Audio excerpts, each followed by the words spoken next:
দেখুন right button appear করে গিয়েছে, রেকর্ডিং শুরুও হয়ে গিয়েছে। তো ইন্ডিয়া চায়না বর্ডার যেটা রয়েছে, এটা আমাদের ডিটেলসে এই কারণে জানা উচিত কারণ কি রিসেন্টলি বলতে অবশ্যই 2020 সালে ভারত চীনের একটা স্ট্যান্ড অফ তৈরি হয়েছিল, এবং ভারত আর চীন উভয় দেশই এই প্রচন্ড ভয়ঙ্কর ঠান্ডাতেও লাদাখ রিজিয়নে বা অন্যান্য ডিসপিউটেড রিজিয়নে নিজস্ব সেনা মোতায়েন করছে, যেটা কিনা এই করোনা আবহাওয়ায় যেখানে একে অপরের সঙ্গে হাত মিলিয়ে কাজ করা উচিত সেখানে এই জিনিসটা দেখা গিয়েছে। এবার প্রত্যেকটা দেশেরই নিজস্ব একটা নিরাপত্তা বা সিকিউরিটি পলিসি থাকে বা ডিপ্লোম্যাটিক কনসার্ন থাকে। তো এখন যেটা ইন্টারন্যাশনাল ব্যাপার হচ্ছে যে চীন থেকে একটি ভাইরাসের উদ্ভব ঘটেছে, সারা বিশ্বে ছড়িয়ে পড়ে সমগ্র বিশ্বকে ব্যতিব্যস্ত করে তুলেছে, সেটা আপনারা জানেন। এবার প্রশ্নটা হচ্ছে যে চীন কি সেটা ইচ্ছাকৃত করেছে, যেটা অনেকেই বলে থাকছে, এবং চীনের বিরুদ্ধে একটা জোট তৈরি হচ্ছিল, মানে অলরেডি তৈরি আছে কিন্তু সেটা আরো কংক্রিট শেপ নিচ্ছিল, যেটাকে কোয়াড্রিল্যাটারাল বলা হচ্ছে। কোয়াড মানে 4 আর কি। তো ইন্ডিয়া, অস্ট্রেলিয়া, ইউএসএ আর জাপান, এই 4 জন মিলে চীনের বিরুদ্ধে একটা বেশ জোরদার জোট তৈরি করছে। যেমন চীন যেটা একটা সাপ্লাই চেইন ম্যানেজমেন্ট হিসেবে কাজ করে। সাপ্লাই চেইন ম্যানেজমেন্ট বলতে কি?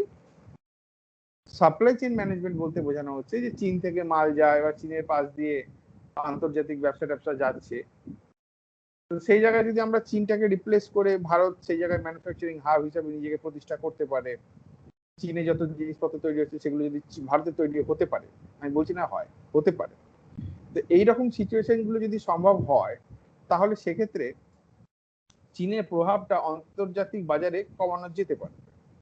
তো আমেরিকা, ভারত, অস্ট্রেলিয়া আর জাপান, জাপানের সঙ্গে চীনের প্রচুর ডিসপিউট রয়েছে। আসলে চীন এটা এমন দেশ, ওর সমস্ত প্রতিবেশী দেশের সঙ্গে তার ডিসপিউট রয়েছে। সাউথ চায়না সিতে ভিয়েতনাম হোক বা ফিলিপিন্স হোক বা সেখানে একটা আর্টিফিশিয়াল দ্বীপ গড়ে তোলা হোক, ভারতের সঙ্গে চীনের সম্পর্ক, ভারতের সঙ্গে জাপানের সম্পর্ক, এমনকি অস্ট্রেলিয়ারও সম্পর্ক খুব খারাপ। আর আমেরিকার সঙ্গে তো তাদের একটা নিজস্ব আলাদা পয়েন্ট অফ ভিউ রয়েছে যে চীন সুপার পাওয়ার হতে চাইছে আর আমেরিকা সুপার পাওয়ার হতে দেবে না, এ তো রয়েছে। এই মত অবস্থায় চীন কিছু কিছু এমন কাজ করে যেটা সেই মুহূর্তে ভারতকে একটু বেশ ধমক দেওয়া টাইপের হলো বা বেশি ওই রকম কি বলে জোটের মধ্যে গেলে তখন চেপে দেবো, এরকম কিছু কারণেই হোক বা ন্যাশনাল ইন্টারন্যাশনাল লেভেল যে ব্যাপারগুলোই হোক, মোট কথা চীন ভারতকে বেশ সমস্যায় ফেলে। তো সেই ঘটনার পর থেকে 2020 সালের ঘটনার পর থেকে আমরা একটা জিনিস অনুধাবন করলাম বা একটা জিনিস আমি বুঝলাম যে ভারত চীনের যে ইস্যুস গুলো রয়েছে সেটা একটা অফিসারের জানা খুব কর্তব্য।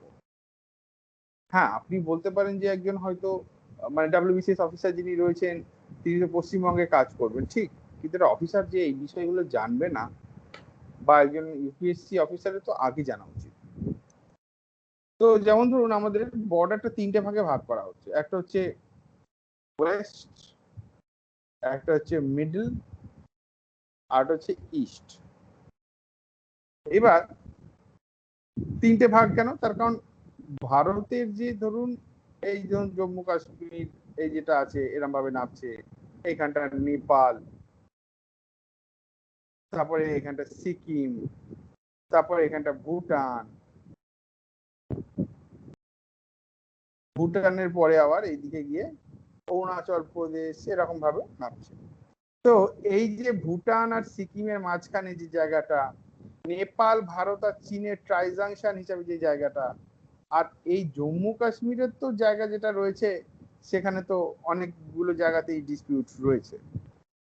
তাহলে আমরা এই এই অবধি ইস্টার্ন সাইড বলছি, এইটা না মানে এই অবধি আর কি, এটাকে একটু মুছে দিন হলে কনফিউশন ক্রিয়েট হবে। আমরা ইস্টার্ন সাইড বলছি, এটা হচ্ছে মিডল আর এটা হচ্ছে ওয়েস্টার্ন। মানে যেটা ভারত, পাকিস্তান আর চীনের যে জায়গাগুলো আছে বর্ডারের মধ্যে, সেটা western side. Nepal border related জায়গাগুলো মিডল, আর ইস্টার্ন হচ্ছে এই সিকিম, তারপর হচ্ছে বলে ভুটান, আর এই যে এখানটায় অরুণাচল প্রদেশ, এই জায়গাটা। তাহলে আমরা প্রথমে পশ্চিম মানে পশ্চিম বর্ডারটা থেকে শুরু করব। সেখানে খুব সুন্দরভাবে বর্ডারটা বলাই আছে। তো এই যে জায়গাটা আপনি দেখতে পাচ্ছেন আকসাই চীন, আপনি দেখতেই পাচ্ছেন, সুতরাং আমাকে আর মার্ক করার কিছু নেই। তবে হ্যাঁ, আমি একটা ছোট করে লাল কালির দাগ এখানে দিয়ে দিচ্ছি। এই আকসাই চীন, এই যে গোল করে দিচ্ছি। এই যে দেখতে পাচ্ছেন আকসাই চীন বা এই যে গিলগিট বালচিস্তান, এই যে জায়গাটা রয়েছে, আমি প্রথমেই বলে দিই, জম্মু এবং কাশ্মীর ইউনিয়ন টেরিটরি, যেটা কিনা একটু মানে বছর খানেক আগেও রাজ্য ছিল, সেইটার পুরো অংশটা কিন্তু ভারতের নিয়ন্ত্রণে নেই।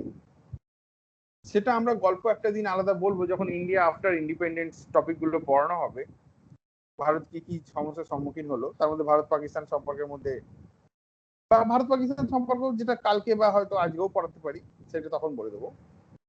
তো এখন পাকিস্তান মোটামুটি গিলগিট বালচিস্তানটা কন্ট্রোল করে, এবং এই যে নীল ডটটা দেখছেন, লাইন অফ কন্ট্রোল, তার মানে কি নিয়ন্ত্রণ রেখা। আমাদের ভারতীয় সেনারা কিন্তু এই আফগানিস্তানে এখানে বসে থাকে না, আমাদের ভারতীয় সেনারা এই নীল ডটের যে নিয়ন্ত্রণ রেখা, এইখানটায় বসে থাকে, এবং এইখান দিয়েই পাকিস্তানি টেররিস্ট যারা আছে তারা ভারতে প্রবেশ করে। এবং এখানকার কাছে হচ্ছে এই জায়গাটা শ্রীনগর, ধরুন এই জায়গাটা বারামুলা, হ্যাঁ, তারপরে এই জায়গাটায় দ্রাস, বাটালি, এই সমস্ত জায়গাগুলো সব আছে। এইবার তারা এখান দিয়ে ঢুকবার চেষ্টা করে। তো পাকিস্তান কি করেছিল, পাকিস্তান অবৈধভাবে গিলগিট বালচিস্তান আর আকসাই চীনটা দখল করেছিল চীনকে নিজের ফেভারে আনার জন্য। এবং তখন ওই এবং ৬২ যুদ্ধের পর শুধু ওই জায়গাটা না, নিজের ফেভারে আনার জন্য অনেকটা জায়গা দিয়ে দেয়। এই যেমন দেখছেন, এই যে পাকিস্তান এই জায়গাটা, ঠিক আছে, শেক্সগাম ভ্যালি, এইটা চীনকে দিয়ে দিয়েছিল। এই জায়গাটা হচ্ছে ৫,২০০ স্কোয়ার কিলোমিটার,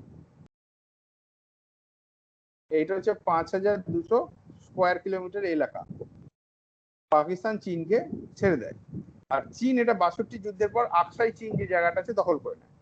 তার মানে এই মুহূর্তে পশ্চিমী বর্ডারটা যদি দেখি আমরা, নীল এলাকা অবধি আমাদের জম্মু অ্যান্ড কাশ্মীর, আর জম্মু কাশ্মীরের পাশে যে লাদাখ রিজিয়নটা আপনি দেখতেই পাচ্ছেন।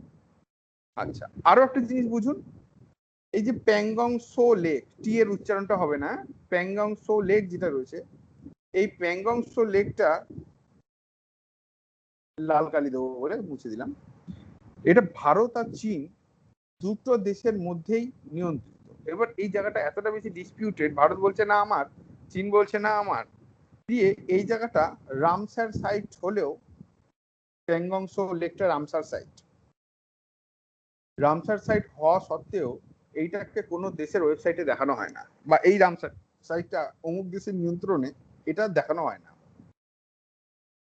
তো সেই জায়গায় দেখুন, ভারত আর চীনের মধ্যে যে লাল ডটটা দেখতে পাচ্ছেন, এই জায়গাটা হচ্ছে লাইন অফ অ্যাকচুয়াল কন্ট্রোল। মানে ভারতের সঙ্গে চীনের অত গোলাগুলির যুদ্ধ হয় না। ওই যা ৬২ হয়েছিল, প্রায় কদিন আগে একটু হাতাহাতি মারামারি হলো, সেখানে আমাদের ভারতীয় বীর জওয়ানরা মারা গেলেন, তাদের হত্যা করা হলো।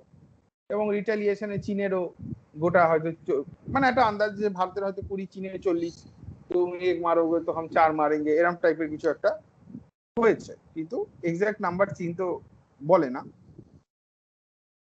তাহলে আমাদের জম্মু অ্যান্ড কাশ্মীর বলতে এই নীল ডটটা থেকে শুরু করে এই বরাবর হয়ে এই রকম হয়ে এইভাবে নিয়ন্ত্রিত হয়ে আছে, লাল ডট আর নীল ডট। আর এই মাঝখানে যে আমি একটা লাল রঙের ত্রিভুজ মতন আঁকলাম, এটি হচ্ছে সিয়াচেন গ্লেসিয়ার। সিয়াচেন গ্লেসিয়ারটা বিশ্বের সব থেকে টপ গ্লেসিয়ার, মানে সব থেকে উঁচুতে আছে এবং বড় আছে, পৃথিবীর সব থেকে বড় গ্লেসিয়ার। এবার এইখানে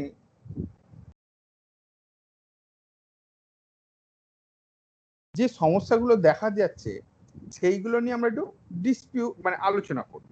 তাহলে সবাই বুঝতে পেরেছেন যে ভারত অ্যাকচুয়ালি জম্মু অ্যান্ড কাশ্মীরের কতটা নিয়ে করে। এবার যখন আমরা বলি যে ভারতের প্রতিবেশী দেশের মধ্যে আফগানিস্তান রয়েছে, তাহলে আপনি জানুন আনঅফিসিয়ালি আফগানিস্তান কিন্তু ভারতের সঙ্গে নেই।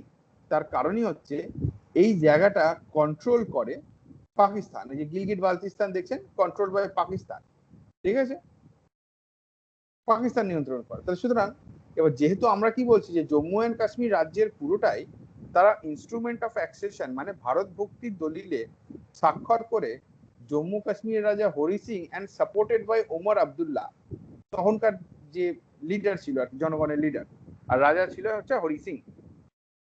হ্যাঁ, হরি সিং।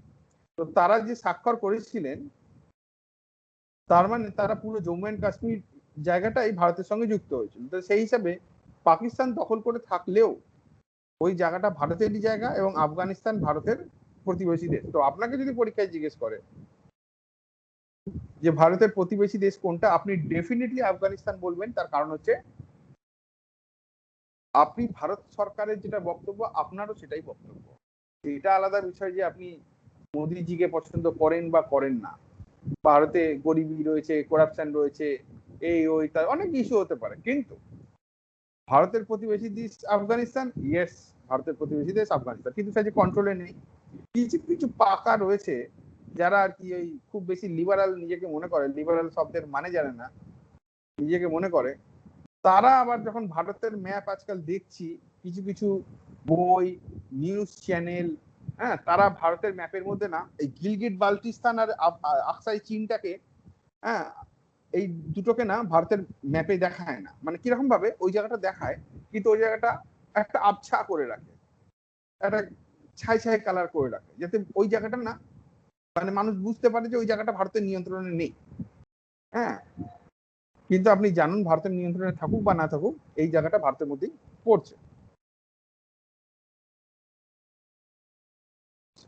তারপরে হচ্ছে প্যাংগং লেকের কথা আমি বললাম, এর উপরে হট স্প্রিং, আর এর ওপরেই আছে গালওয়ান ভ্যালি। আপনি নিশ্চয়ই গালওয়ান ভ্যালি নামটা মনে আছে, কদিন আগে এখানেই খুব ঝড় ঝাপটা হলো, এখানেই আমাদের ভারতীয় বীর জওয়ানরা শহীদ হলেন আর চীনের সেনারাও তার রিটালিয়েশনে প্রাণ হারালেন। তাহলে এই জায়গাটা হচ্ছে আপনি বুঝতে পারছেন। এইবার যে এখানে যে শুধু এই লেকটা রয়েছে তা না, এইখানে আপনি যদি আপনার অ্যাটলাস ম্যাপ, আমরা সবাইকে একটা করে কিনতে বলি, অ্যাটলাস ম্যাপে দেখেন এখানে না সোডা ভ্যালি বলে একটা ভ্যালি আছে, এই আপার সাইডে এরকম কোন একটা জায়গায় আছে সোডা ভ্যালি। তারপরে আরো কিছু কিছু সব আছে, মানে ওই জায়গাগুলো দেখবেন। তার কারণ হচ্ছে জনগণ সমগ্র ভারতের ম্যাপ দেখতে গিয়ে এই লে লাদাখের ম্যাপটা দেখতে গিয়ে ভুল করে ফেলে। তো যেমন ধরুন সোডা ভ্যালি বা ওখানে একটা দুটো বোধহয় আরো কিছু লেক আছে যেগুলো মিষ্টি জলের হ্রদ। এই যে প্যাংগং সো, এটা মিষ্টি জল না নোনা জল, এইটা কিন্তু আপনাকে বুঝতে হবে। এই জিনিসগুলো কিন্তু মনে রাখতে হবে। এই জিনিসগুলো যদি মনে না রাখতে পারেন তাহলে সমস্যাটা কি দাঁড়াবে, পরীক্ষায় একটা করে এমসিকিউ আপনার মিস হয়ে যাবে। আর পরীক্ষায় প্রশ্ন আসাটা খুব অস্বাভাবিক নয়, কেন কি প্যাংগং সো লেক, টি সো বলবেন না, প্যাংগং সো লেকটা ঠিক ওই জায়গার খুবই কাছাকাছি, যেটা ভারতের মধ্যেও রয়েছে অ্যাজ ওয়েল অ্যাজ চীনের মধ্যেও রয়েছে। তো এইটা হচ্ছে আমাদের একটা ভারত চীনের সম্পর্কের ব্যাপার। এবার কেন চীন জম্মু কাশ্মীরের এই অংশটাকে দখল করলো এবং এই পাকিস্তানের ছেড়ে দেওয়া অংশটাকে নিল, এইটারও ব্যাখ্যা আমরা করব। এটাও অনেকেই জানেন আমাদের আগের বছরে যারা স্টুডেন্ট ছিলেন, কিন্তু যারা এই বছরের স্টুডেন্ট হয়েছেন তারা জানেন না, তাদের জন্য আমরা অবশ্যই বলবো।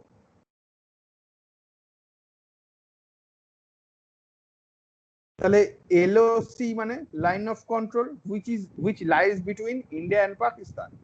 এলএসি মানে line of actual control which lies between India and China, the western border of India and China. তাহলে আমাকে কেউ বলুন ম্যাকমোহন লাইন যেটা বলে সেইটা, এটা কি সেটা ম্যাকমোহন লাইন? কেউ বলতে পারে ম্যাকমোহন লাইনটা?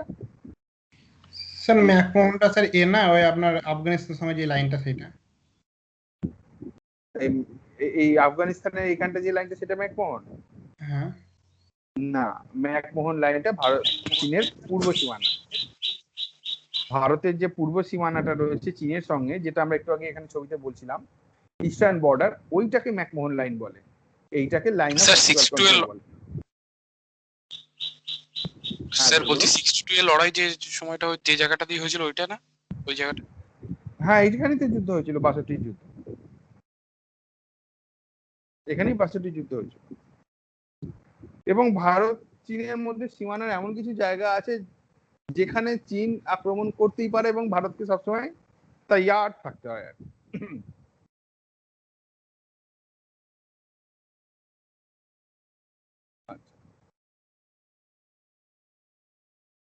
তাহলে আমরা একটা কথা এখানে লিখে দিই,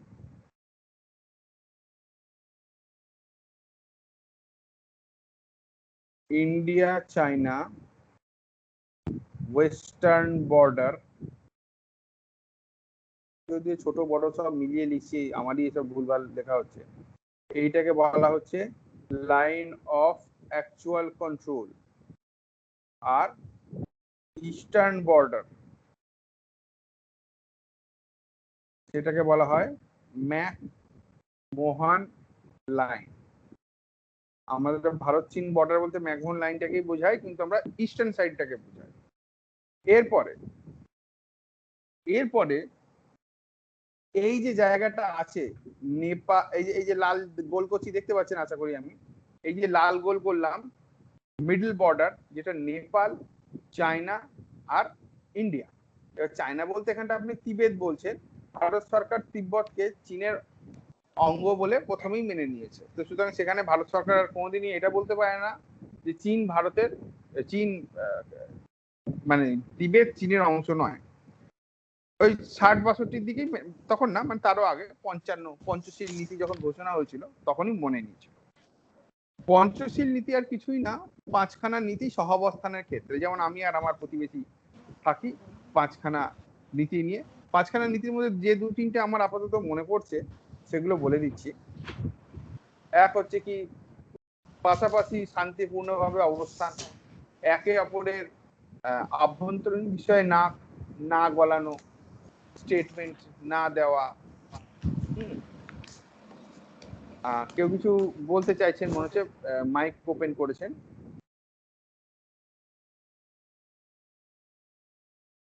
মনে হলো আর কি, সেই জন্য হয়তো অনেকে বলতে চাইছেন কিন্তু বলতে পারছেন না, সেই জন্য বলছি। ঠিক আছে, তো এবার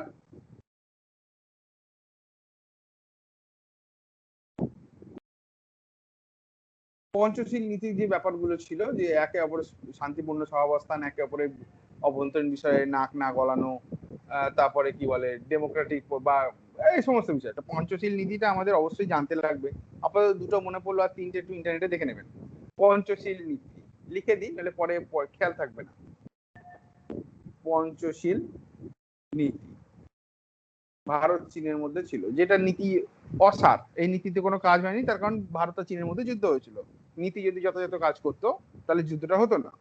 তো এইটা তো হচ্ছে এই জায়গায় বল। এবার এই জায়গাটা দেখুন, ভারত চীন, এই সাইডটা তো ইন্ডিয়া, ভারত, এবার তিব্বত বলতে পারি না, চীন বলতে হবে। তিব্বতের যারা বুদ্ধিস্ট লামা রয়েছেন তারা কিন্তু, বা তিব্বতী যারা রয়েছেন তারা কিন্তু চীনের শাসন মানতে চান না। চীন জোর করে তাদের শাসন তাদের উপর চাপিয়ে দিয়েছে। তো অনেকে আছে যেটা সেলফ ইমোলেশন করেছিলেন, মানে তার মানে হচ্ছে কি ওই নিজের গায়ে নিজে আগুন লাগিয়ে আত্মাহুতি দিয়েছেন, অনেক কিছু করেছে তিব্বতের লোকেরা, কিন্তু তারা চীনের শাসন মানতে রাজি নয়। আর ভারত তাকে ডাইরেক্ট হেল্প এই কারণে করতে পারছে না, কারণ কি আমাদের ভারতের প্রথম প্রধানমন্ত্রী মানে মিস্টার জওহরলাল নেহরু, তিনি ভারত সরকার, তার নামে দোষ দিয়ে লাভ নেই, ভারত সরকার ঘোষণা করেছিল যে India admits that তিবেত is part of চাইনা। তার কারণ দেখুন, তিবেতটা ভারতের পার্ট হওয়ার কথা হতো কেন, তার কারণ হচ্ছে লর্ড কার্জন যখন তিব্বতে রাজধানী লাসাতে ইয়ং হাজবেন্ড মিশন পাঠিয়েছিলেন, মানে জেনারেলের নাম ইয়ং হাজবেন্ড ছিল, মিশন পাঠিয়েছিলেন, তখন লাসা পরাজিত হয় এবং ওই তিব্বত এলাকাটা ভারতের অন্তর্ভুক্ত হয়, ব্রিটিশ ভারতের অন্তর্ভুক্ত হয়। এবং যখন স্বাধীন হয় তার মানে ওই এলাকাটাও ভারতেরই মধ্যে পড়লো।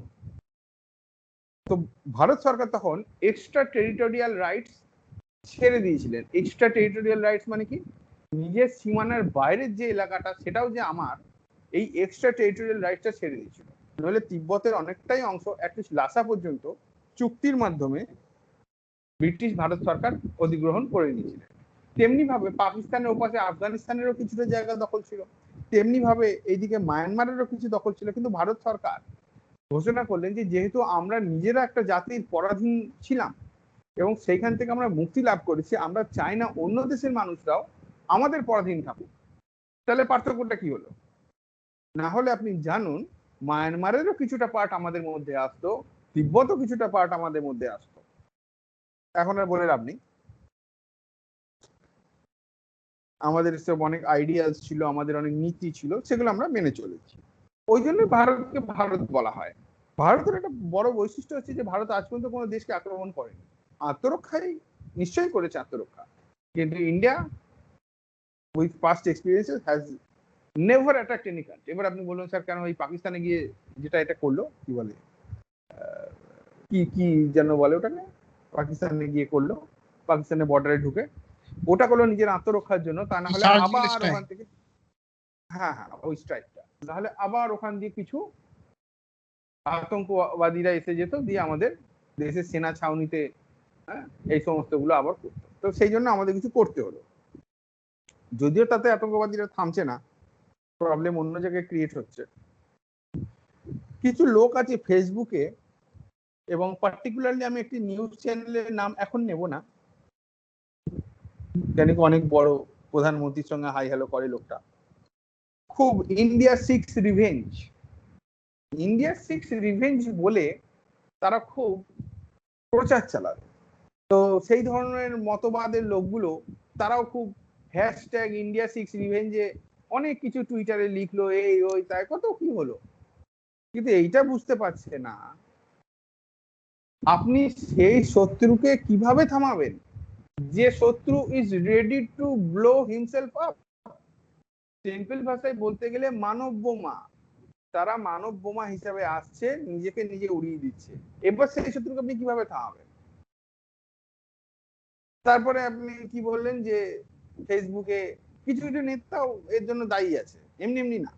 কিছু কিছু নেতা কি বলছে যে আমাদের ওই আমেরিকা যেরকম ওসামা বিন লাদেনকে করেছিল সেরকম আমাদের করা উচিত। এবার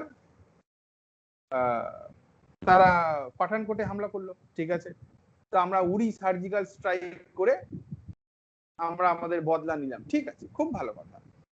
কিন্তু আপনি আমাকে একটা জিনিস বলুন, উড়ি সার্জিক্যাল স্ট্রাইকের পর তারা একটা গাড়িতে আরডিএক্স নিয়ে এসে ওই 40 জন জওয়ানকে উড়িয়ে দিল, বেশি হবে 43 জন 46 জন ছিল, মনে আছে? সিআরপিএফ 2019 সালে 14ই ফেব্রুয়ারি হলো। হ্যাঁ স্যার। তার মানে ওরা কি বললো যে আমরা ওখানে সার্জিক্যাল স্ট্রাইক করে কটা মারলাম, হবে 15-20টা, কনফার্ম বলা যাবে না। আর সেই জায়গায় ওরা আমাদের মেরে দিয়ে গেল 40টা দেশের মধ্যে ঢুকে। এবার বলুন এই শত্রুর সঙ্গে ডিল আপনি কিভাবে করবেন? আর তার মধ্যে কিছু লোক আছে ফেসবুকে আমরা যুদ্ধ চাই, যা বন্দুক নিয়ে যা বর্ডারে যা যুদ্ধ কর। আপনারা একজন দায়িত্বশীল নাগরিকের মতন কথা বলবেন।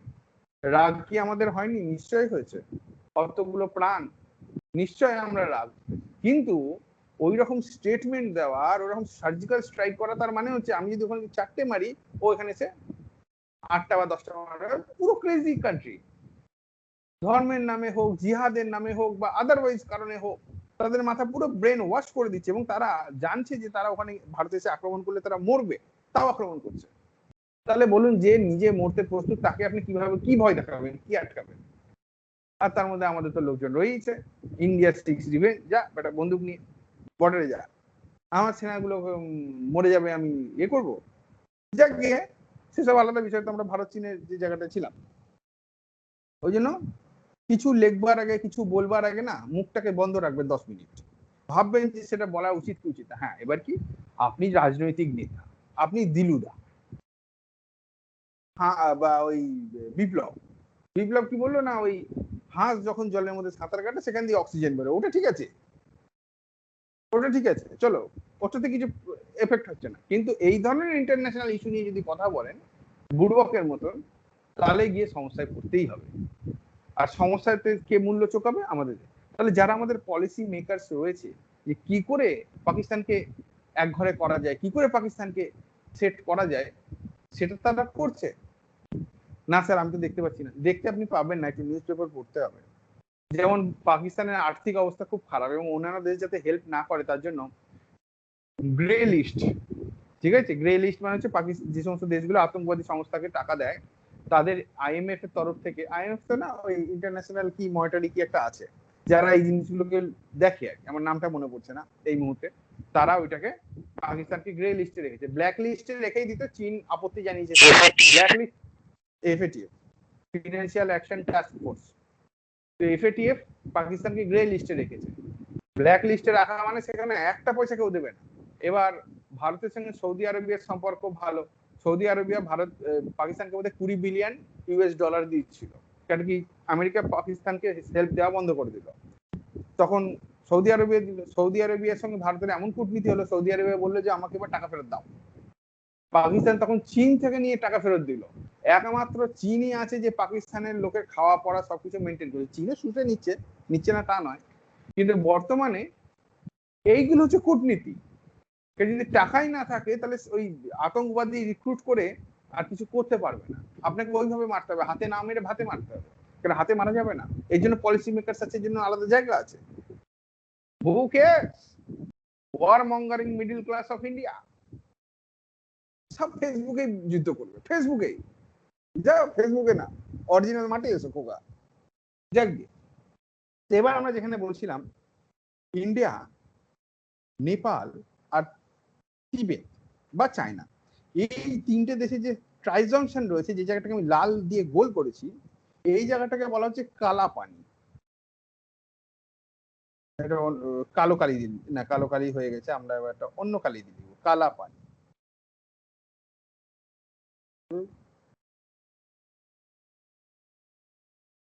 কালা পানি।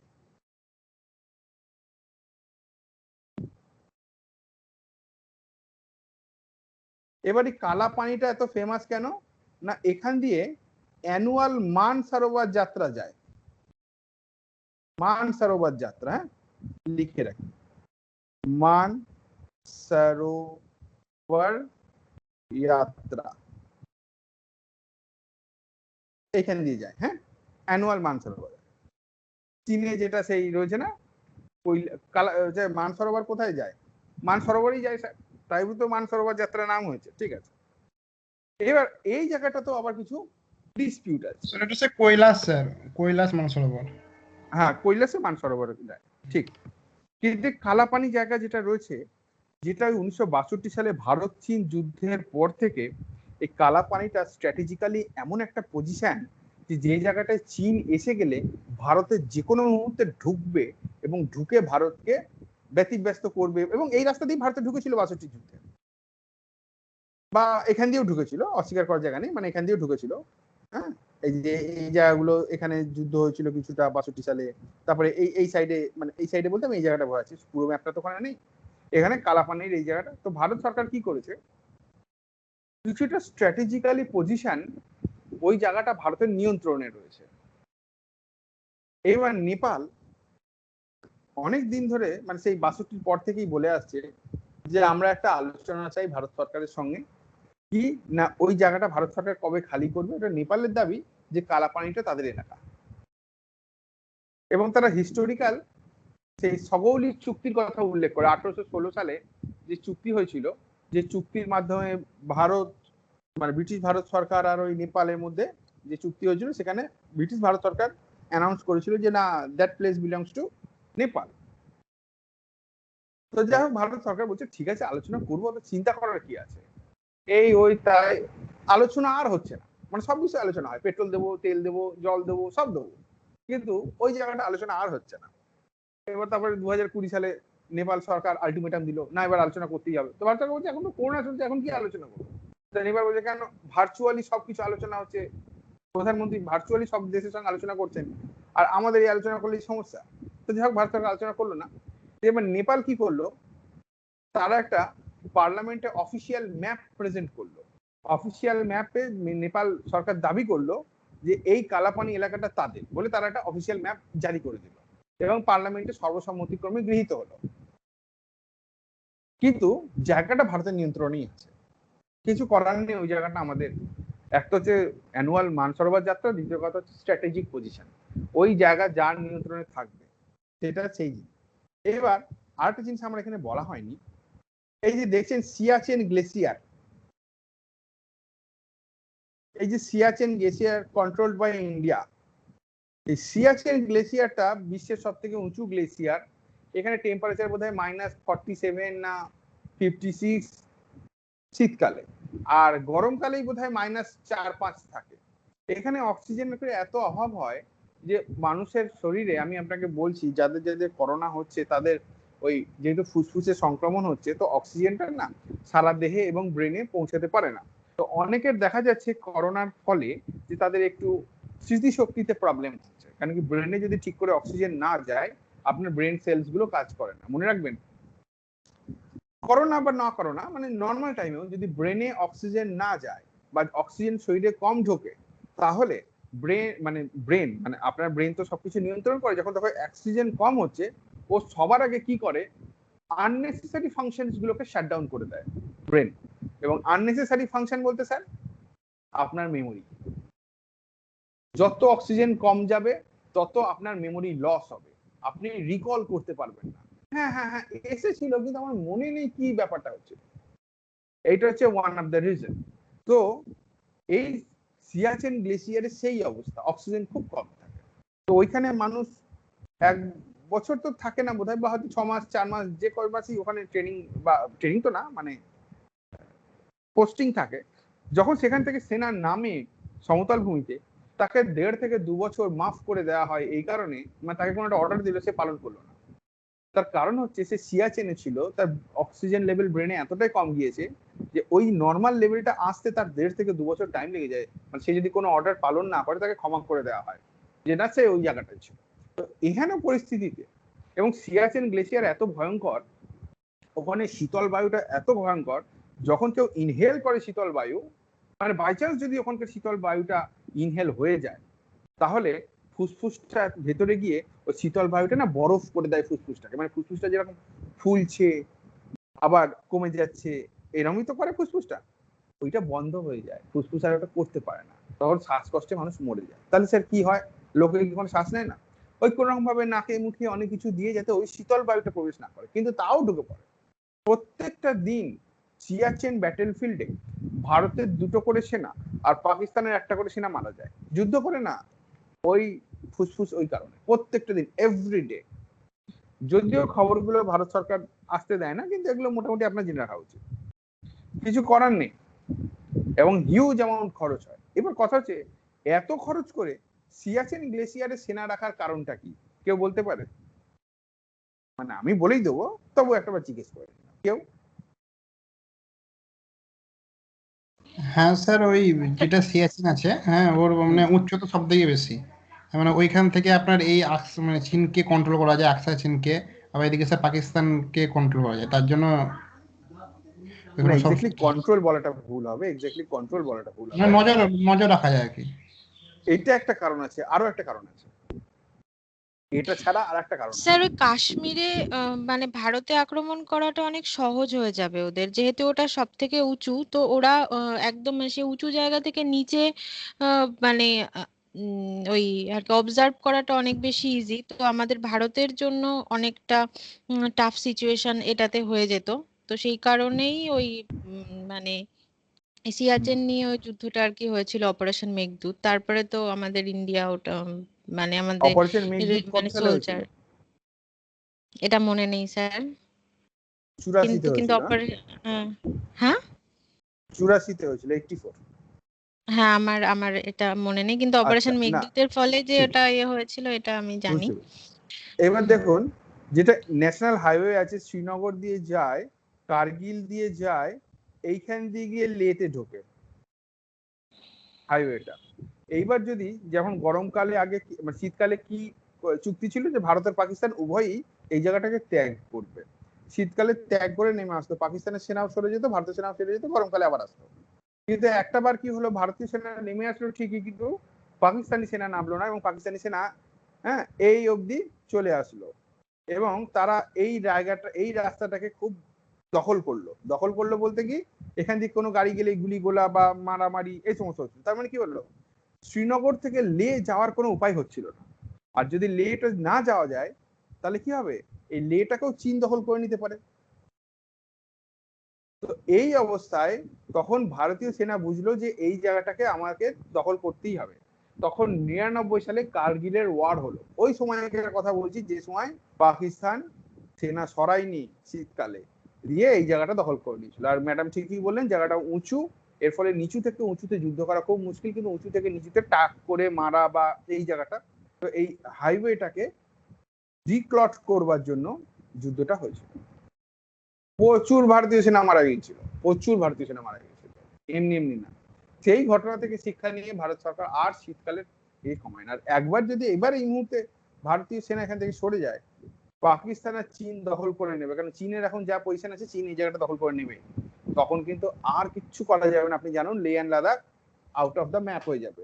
তখন এখানেও একটা লে লাদাখের এখানে একটা লাল ডট পড়ে যাবে, দিয়ে বলবো যে ওই জায়গাটা চীনের নিয়ন্ত্রণে চলে গেছে। তো সুতরাং আমরা এতটা করেও একমাত্র এই রোডটার জন্য, যদিও তারপরে দু একটা টানেল বা এইটা ওটা অল্টারনেটিভ রুট তৈরি হয়েছে। আপনি মাঝে মাঝে শুনবেন যে অমুক জায়গায় অল্টারনেটিভ রুট মোদিজি গিয়ে উদ্বোধন করলেন, এই করলেন সেই করলেন। আপনি জানুন এগুলো সব হচ্ছে অল্টারনেটিভ রুট, যেটা কিনা এই হাইওয়ে দিয়ে না যেতে হয়। এটা অনেক ব্যাপার আছে এই পশ্চিম বর্ডারটার মধ্যে। তারপরে তারপরে আমরা একটু পূর্ব বর্ডারে আছি। তো আপনি সিকিম তো দেখতেই পাচ্ছেন, এখানে সিকিম। আচ্ছা, সিকিমের এখানে গ্যাংটক। এবার দেখুন এই জায়গাটা ভুটান, ঠিক আছে। এটা খুব সুন্দরভাবে একটা ম্যাপ করে দিয়েছে। আমি একটু এখানটা লাল দিয়ে দিই, তাহলে জায়গাটা আরো চোখে পড়বে, যদিও ওখানে লাল দেওয়াই আছে। তো এই যে জায়গাটা দেখতে পাচ্ছেন, এইটার নাম ডোকলাম। এই ডোকলামটা কি, ইন্ডিয়া, ভুটান আর চায়না তিনটে দেশের ট্রাই জংশনে অবস্থিত। বা ডোকলাম প্লেটু, প্লেটু মানে তো জানেনই যে মালভূমি বলা হয়। আচ্ছা, সে তো আছে। আর আর ঠিক এর উপরের দিকে সিকিমের এই সাইডটায় নাথুলা পাস আছে, এরকম কোন একটা জায়গায় আছে। নাথুলা পাস আপনারা তো জানেনই, ইন্ডিয়া চায়না ট্রেড রুট, বা এনশিয়েন্ট সময় সেটাকে বলা হতো সিল্ক রুট। ওখান দিয়ে চীনের তৈরি সিল্ক আসতো, ভারতের মধ্যে দিয়ে ওই হর্ষবর্ধনের টাইমে, তখন তো পাকিস্তান ছিল না, তো ওই পেশোয়ার টেশোয়ার ওসব জায়গা দিয়ে চলে যেত, সিল্ক রুট। এরপর এই জায়গায় কি ডিসপিউট রয়েছে, এই জায়গায় ডিসপিউট হচ্ছে এখান থেকে একদম দিয়েই দিয়েছি শিলিগুড়ি করিডোর। এই জন্য ইন্টারনেটে পড়ানো খুব সুবিধা, একদম অরিজিনাল জিনিস পাওয়া যায় যেটা দরকার। তো শিলিগুড়ি করিডোর বা চিকেন স্নেক, যেটা উত্তর দিনাজপুরে রয়েছে, যেটা 20 কিলোমিটার, যদি এইটা ভারত চীন দখল করে এবং শিলিগুড়ি করিডোরটাকে দখল করে, তাহলে আপনি জানুন সমগ্র উত্তর পূর্ব ভারতই বেরিয়ে যাবে। কিরকম, এই যে এই জায়গাটা হচ্ছে ডোকলাম প্লেটু, এই যে লাল বড় করলাম, একটু বেশি হয়ে গেল। আর চিকেন স্নেক হচ্ছে এই জায়গাটা। তাহলে এখান থেকে যদি চিকেন নেক এসে দখল করে নেয়, মানে চিকেন স্নেক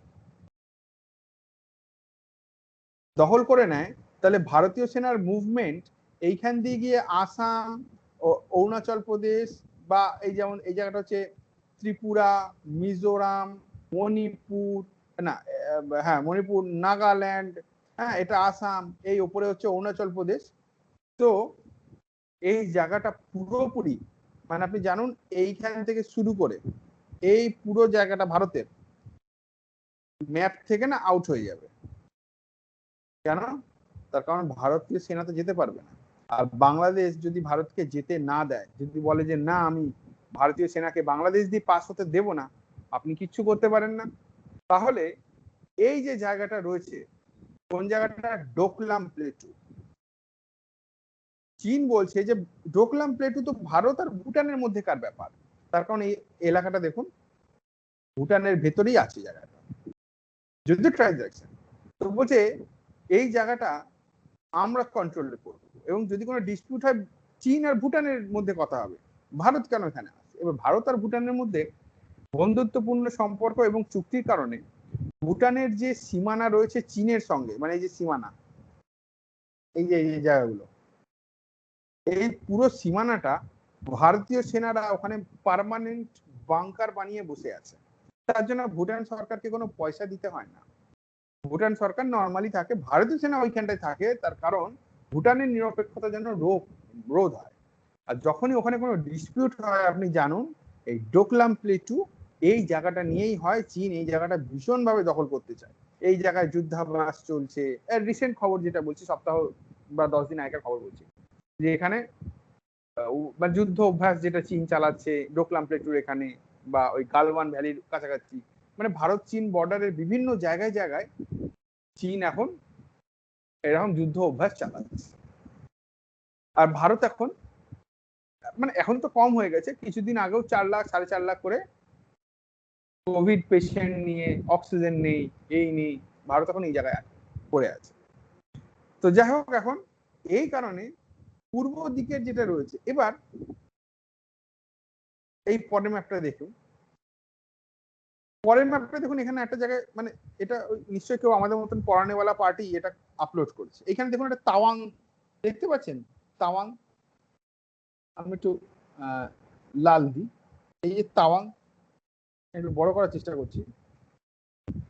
এই যে লাল দিয়ে গোল করলাম, ওপরে TAWANG তাওয়াং লেখা আছে। এই জায়গাটা মুছে দিই। হ্যাঁ, এই দেখুন ওপরে তাওয়াং লেখা আছে, দেখতে পাচ্ছেন? এই ব্রহ্মপুত্র, তাওয়াং আর লাসা।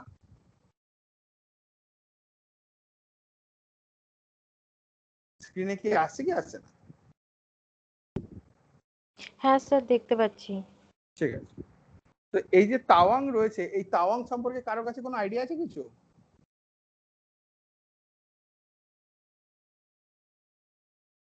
স্যার একটা বৌদ্ধ মন্দির আছে তো। ঠিক, কিন্তু এটা আরো একটা ব্যাখ্যা আছে। কি সেটা কেউ বলতে পারে? শুধু বৌদ্ধ মন্দির বা মনস্টারি নয়, এটা আরো একটা ইম্পর্টেন্স আছে, যে কারণে চীন। হ্যাঁ স্যার বলুন। ওখানটা বোমডিলা পাস বলে একটা আছে না, গিরিপথ? হ্যাঁ, বোমডিলা পাস আছে, ঠিক, একদম ঠিক, বোমডিলা পাস আছে, যেটা মিডিল গ্রেট আর লেজার হিমালয়ের মাঝখানে আছে। ঠিক, প্রবলেম ওখানে নয়। এই যে তিবেত অটোনমাস রিজিয়ন যেটা আছে, সেইখানে তিব্বতীরা কখনোই ভারতে, মানে চীনের শাসন মানতে রাজি নয়। এবং তাদের যা লিডার, মানে বৌদ্ধদের স্পিরিচুয়াল লিডারের যে পোস্ট, তার নাম দলাই লামা। দলাই লামা কোনো ব্যক্তির নাম নয়, স্পিরিচুয়াল যে পোস্ট, ধর্মগুরু। যেমন ধরুন ইসলাম ধর্মে খলিফা, সেরকম ভাবে বৌদ্ধ ধর্মে দলাই লামা। দলাই লামা চীনের চাপে হোক বা যে কোনো কারণেই হোক, ওখান থেকে এই রাস্তা দিয়ে তাওয়াং মনাস্টারিতে তিনি চলে আসেন, এবং তিনি কখনো এইখানে থাকেন, কখনো তিনি এই ধর্মশালা যেটা উত্তরাখণ্ড এখানে, সেখানে থাকেন। এবং তিব্বত রিজিয়নের পলিটিক্যাল ডিসিশনস এইখানে নেওয়া হয়। ভারত সরকার তাকে আশ্রয় দিয়েছে, তিনি থাকেন ধর্মগুরু হিসাবে। আমরাও মানি, অনেকেই মানে, সবাই মানে। ধর্মগুরু হলে, মানে আমি আমাদের চিটিং বা যে দু একটা আছে তাদের কথা আমি বলবো না, কিন্তু আদারওয়াইজ ধর্মগুরুকে সবাই মানে, যে ধর্মেরই হোক। তো তো তাকে দলাই লামা এখানে থাকেন, এবং তিব্বত এলাকায় যে ডিসিশনস গুলো হয়, যে এটা কি হবে, ওটা কি হবে, সেটা কি হবে, যদিও চীনের প্রতিনিধিরা আছে, তারা শাসন করে, আমরা ওই শাসনের কথা বলছি না, কিন্তু কোনো জনগণ যদি না মানে, তাকে শাসন করা ভীষণ কঠিন। তো ওই জন্য তাওয়াং ভ্যালিটা বা তাওয়াং বুদ্ধিস্ট মনস্টারিটা এই পরিমাণ ইম্পর্টেন্ট। এবং ৬২র যুদ্ধে 62 যুদ্ধে চীন অনেকটা ঢুকে পড়েছিল ম্যাকমোহন লাইন ভেঙে। এবং আমাদের দেখুন, ভারতীয় সেনাতে তো কোনো মানে ডিসপিউটই নেই ভারতীয় সেনার বীরত্ব নিয়ে, কিন্তু সেই সময় যখন 62 সালে যুদ্ধে ঢুকছিল, তখন আমাদের ভারতীয় যিনি ওই এলাকার কমান্ডিং অফিসার ছিলেন, আমি জানি না তিনি কোন পোস্ট ছিলেন বা তার নামটাও আমার এই মুহূর্তে মনে নেই, তিনি চীনের সেনা দেখে ভয়ে পালিয়ে যান। এবং যখন সেনাপতি পালিয়ে যায় তখন সেনারাও তাকে অনুসরণ করে, কারণ কি সেনা যদি লড়াই করে, যেটা কথা আছে না যে আপনি একটা কুকুর দলের নেতৃত্ব একটা সিংহকে দেবেন তো কুকুররাও সিংহের মতন আচরণ করে, এর মানে কিন্তু আমি মোটেই ভারতীয় সেনাকে ওরকম কিছু বলতে চাইছি না, বলাটাই আমার উচিত হলো না, খুবই ভুল হলো কথাটা। তার মানে আমি বলছি যে লিডার যদি কাজ না করে তাহলে সেনারা কিছু করতে পারে। পরে অবশ্য বিচার করে দেখা গিয়েছিল যে পালিয়ে আসার ব্যাপার ছিল না, ভারতীয় সেনা চাইলে চীন সেনাকে সেখানে অন্তত একটা বা দুটো দিন আটকে রাখতে পারত, হয়তো পুরো হারিয়ে দিয়ে ফেরাতে পারতো না, কিন্তু আটকে রাখতে পারতো। তো ওইখান থেকে ভারতীয় সেনা পালিয়ে এসেছিল। তারপরে এই যে পূর্বের যে বর্ডারটা রয়েছে এখানে লাদাখ বা যে জায়গাটা রয়েছে, এইখানে চীন প্রবেশ করে ভারতে ঢুকেই পড়েছিল প্রায়, দখল করেই নিয়েছিল। কিন্তু তারপরে ইন্টারন্যাশনাল প্রেসার এবং রাশিয়া, তখন চীনের সঙ্গে আবার প্রবলেম চলছিল, কারণ কি যেমন চীনের এক সাইডে ভারত, তেমনি চীনের আর এক সাইডে রাশিয়া। রাশিয়ার সঙ্গে চীনের ডিসপিউট ছিল, কিন্তু রাশিয়া এমন ভাবে মানে নিজের গুলি বন্দুক আর সামান নিয়ে যায় বর্ডারে যে চীন বাপ বাপ বলে বলে না না আমরা ডিসপিউট রিজলভ করতে চাই। ঠিক আছে, চীনও চেষ্টা করেছিল রাশিয়ার সঙ্গে এসব করতে, কিন্তু রাশিয়ার সঙ্গে পারেনি, শক্ত লোকের সঙ্গে সবাই এঁটে উঠতে পারে না। তো সেই অবস্থায় তখন রাশিয়া ভারতকে MiG-21 বিমান দিয়ে হেল্প করেছিল। এবং তখন থেকে আজ পর্যন্ত এই এলাকাটায়, জম্মু কাশ্মীর এলাকাটাতে এরিয়াল পজিশন হিসাবে ভারতের পজিশন খুব শক্ত। এখন তো এসে গেছে, মিগের পর রাফায়েল এসে গেছে, রাফায়েল দিয়ে ভারতীয় বায়ুসেনার ক্যাপাবিলিটি আরো বেড়েছে। এবার এই অবস্থায় গিলগিট বালতিস্তানের যে পজিশনটা আছে, যেটা আমরা এই ম্যাপে দেখব, এইখানে একটা স্কারদু বলে জায়গা আছে, সেখানে একটা স্কারদু এয়ারবেস আছে। তো এখন চীন কি করছে, চীন নিজের পয়সায় স্কারদু এয়ারবেসটাকে ডেভেলপ করছে। তো সবাই মিলে যখন জিজ্ঞেস করছে কেন স্কারদু এয়ারবেস ডেভেলপ কেন করা হচ্ছে, এটা কি ভারতের বিরুদ্ধে ইউজ হবে, তখন পাকিস্তান তো পুরো বিক্রি হয়ে গেছে না চীনের কাছে, টাকা নিয়ে নিয়ে নিয়ে নিয়ে এমন অবস্থা হয়ে গেছে। তখন পাকিস্তান বলছে না ওই জায়গাটা ডেভেলপ করবো, কি বলে ওটাকে আমরা, ওই যে ট্যুরিজমের জন্য ডেভেলপ করছি যাতে লোকজন যায়। দেখুন পাকিস্তানের এখনো অব্দি কিছু কিছু জায়গা আছে যেখানে ভোট টোট হয়, কিন্তু গিলগিট বালতিস্তান এমন এলাকা যেটা হচ্ছে সম্পূর্ণরূপে মানে পার 10 মানে প্রত্যেকটা 10 জন এই গিলগিট বালতিস্তানের লোকের জন্য একটা করে সেনা, মানে ওখানে হেভিলি মিলিটারাইজড এলাকা। ওখানকার লোকেরা মানে কাশ্মীরের, তো এই সাইডটা তো কাশ্মীর আর ওই সাইডটাও স্টেট অফ জম্মু কাশ্মীর যখন ছিল তখনকার এলাকা, ওরাও কিন্তু পাকিস্তানের কোনো কথা মানতে চায় না, ওই জন্য হেভিলি মিলিটারাইজ করে রেখেছে জায়গাটাকে। এবং ওখানে মিলিটারি স্কারদু এয়ার ডেভেলপ করছে, যেখানে স্কারদু এলাকায় যেমন ধরুন বিভিন্ন হোটেল বলুন বা রিসর্ট বলুন, সেগুলো বন্ধ এই কারণে হয়ে গেছে যে ওখানে পানীয় জল পাওয়া যায় না, লোকজন ওখানকার সিওক নদী থেকে জল তুলে খায়। ঠিক আছে, ওখানটা ওই স্কারদু এয়ার বেস ডেভেলপ হচ্ছে তার একটাই কারণ, যাতে চীন ওই জায়গা থেকে ভারত, যেমন ভারতের এখানে অনেকগুলো লেতে এয়ারপোর্ট আছে, এখান থেকে রাফায়েল বা মিগ এখান থেকে উড়িয়ে চীনকে আক্রমণ করতে পারবে, মানে যদি প্রয়োজন পড়ে নিজেকে আত্মরক্ষা করতে হবে, আক্রমণ তো ভারত করবে না, আত্মরক্ষা করতে পারবে। কিন্তু চীনের সেই জায়গাটা নেই, চীন ওখানে কোনো এয়ারক্রাফট বা এয়ারপোর্ট নেই, ওই জায়গাটা এখন ডেভেলপ করছে। তার মানে চিন্তা করুন একটা দেশের মধ্যে ঢুকে তার এয়ারবেস নিয়ে সেটাকে ডেভেলপ করে নিজেরা কাজ চালাচ্ছে। পাকিস্তানের অবস্থা খুব খারাপ, খুব শীঘ্রই পাকিস্তান দেশটা ডিসলভ হয়ে যাবে। স্যার ওই এয়ারবেসটা কোথায় একটু দেখান। স্কারদু এইখানেই হবে, গিলগিটের আশেপাশে এরকম কোনো একটা জায়গায় হবে, দাঁড়ান এরকমই কোনো একটা জায়গায় হবে স্কারদু এয়ার, একটু দেখে নেবেন, আমার তো এক্সাক্ট পজিশনটা মনে নেই। আমরা এগুলো বিভিন্ন নিউজ পেপার নিউজ জায়গা থেকে সংগ্রহ করি, দিয়ে আপনাদের ক্লাস হিসেবে প্রেজেন্ট করি। আগের বছর যখন করেছিলাম তখন স্কারদু এয়ারবেসের গল্প বলিনি, এখন স্কারদু এয়ারবেসের গল্প বলছি, পরের 6 মাস পরে আবার যখন ক্লাস প্রেজেন্ট করবো তখন আরো কিছু ডেটা আপডেট হয়ে যাবে। সুতরাং এটা একটা আপডেটের ব্যাপার। তো যাই হোক, তো পূর্বে হচ্ছে এই ডিসপিউট রয়েছে শিলিগুড়ি করিডোর, আর এখানে হচ্ছে তাওয়াং ভ্যালি বা তাওয়াং মনস্টারি। আর হ্যাঁ, বোমডিলা পাস বলেছে, এটা খুব সুন্দর পয়েন্ট বলেছে। বোমডিলা পাসটা লিখে রাখা ভালো, কারণ বোমডিলা পাসটা বইতে আমরা অনেক জায়গায় পাইনি, আমরা এমনিও লেখাতাম আপনাকে। Tawang TAWANG is under Bomdila.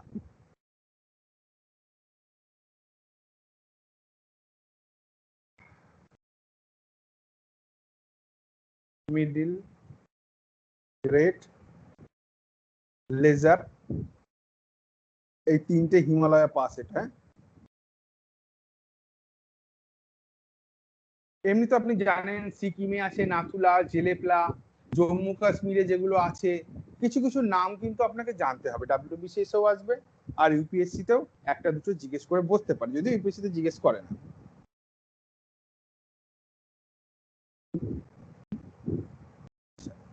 এবার আমি আশা করি অনেকটা বলে দিয়েছি, এবার আমরা একটু লিখিতর দিকে যাই। কারো যদি কোনো ওই ম্যাপ সংক্রান্ত কোনো প্রশ্ন থাকে, বা কেউ কিছু স্যার আমি বুঝতে পারিনি বলতে পারেন, কিন্তু আমরা দেখানোর থেকে বেশি লেখা করেছি আর কি। তো আমরা এবার ইস্যুস গুলো আলোচনা করবো। হ্যাঁ, আশা করছি আপনারা বুঝতে পেরেছেন। দেখুন, মুখ খুলতে হবে, নাহলে আমার পক্ষে তো আপনার মুখটা তো তবু কি হতো, কি এখানে আগে দেখা যেত যে কে বুঝলো বা বুঝলো না, মুখখানা দেখে বোঝা যেত, কিন্তু আমি তো মুখ দেখতে পাচ্ছি না, আর বলতেও পারি না যে আপনারা ভিডিও অন করুন। ইন্দো চায়না ইস্যুস এর মধ্যে রয়েছে, এক হচ্ছে eastern side, eastern sector dispute.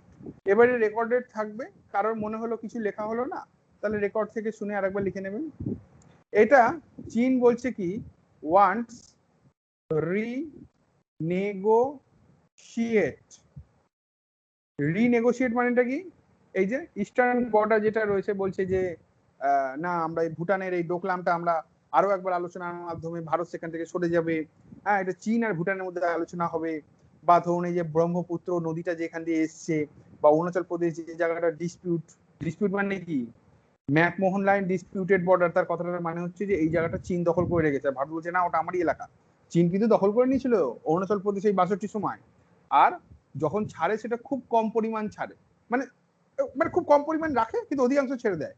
কিন্তু 62 যুদ্ধের সময় যখন এই আকসাই চীনটা দখল করে, আকসাই চীন কিন্তু আর ছেড়ে দেয়নি চীন, আকসাই কিন্তু চীন আর ছেড়ে দেয়নি, তার কারণ আছে, বুঝাবো।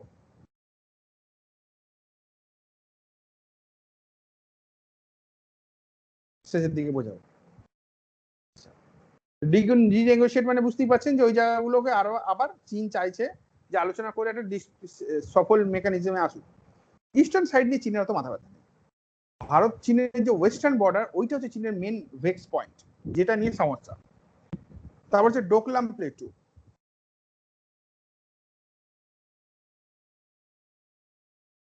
যদি দেখেন কোনো বানান ভুল লিখছি, আপনি নির্ভয়ে বলতে পারেন, আমি খারাপ মনে করবো না। এর সিকিউরিটি ইমপ্লিকেশনস আছে, এটা যাতে মনে থাকে তার জন্য লিখলাম proximity of chicken snake. Chicken snake, আমার তো এই বানানটাই মনে হচ্ছে ঠিক হবে। তারপর চিকেন স্নেকের কাছাকাছি আছে। তারপর হচ্ছে এবার ওয়েস্টার্ন সাইডটায় আসি আমরা। ওয়েস্টার্ন সেক্টর, ওয়েস্টার্ন সেক্টর হচ্ছে আপনি জানেনই ইললিগালি অকুপাইড বাই চায়না। এবার আকসাই চীন, আর যেটা পাকিস্তান দিয়েছিল 5200 স্কোয়ার কিলোমিটার এরিয়া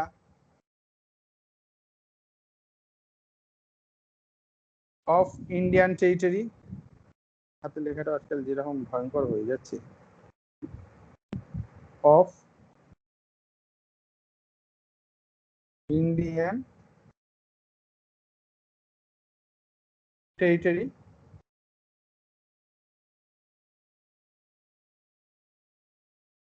পাক টু চায়না। মানে অত আমি ডিটেলসে লিখলাম না যে পাকিস্তান চীনকে ছেড়ে দিয়েছে। এগুলো আপনারা মোটামুটি আমাদের স্ট্যান্ডার্ড বই ফই যা আছে সেগুলোতে পেয়ে যাবেন।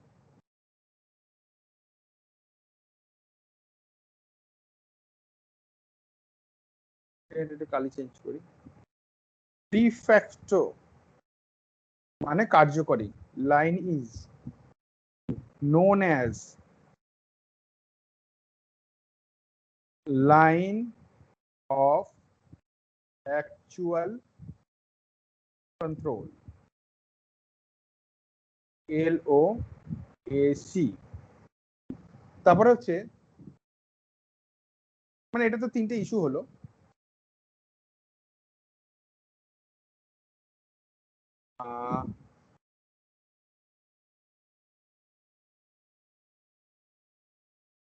আর এখানকার কিছু বর্ণনা দিয়ে দিই, এই এলাকাটার কিরকম এলাকা। যেমন দেখুন এই এলাকাটা বেশ হাইলি ইররেগুলার। আচ্ছা, ডেসক্রিপশন।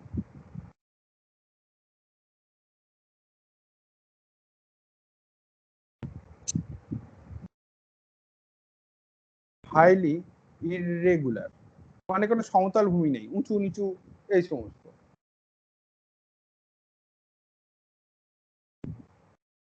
আচ্ছা, ইররেগুলারের জায়গায় একটা ভালো শব্দ আছে, highly dissected or eroded, PLA TEA plateau, which is divided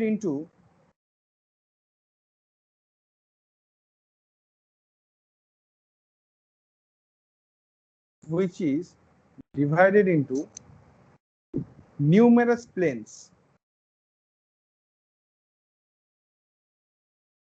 জায়গায় জায়গায় সমতল ভূমি রয়েছে, and covered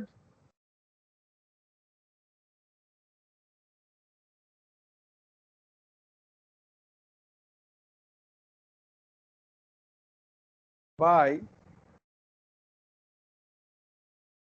saline lakes,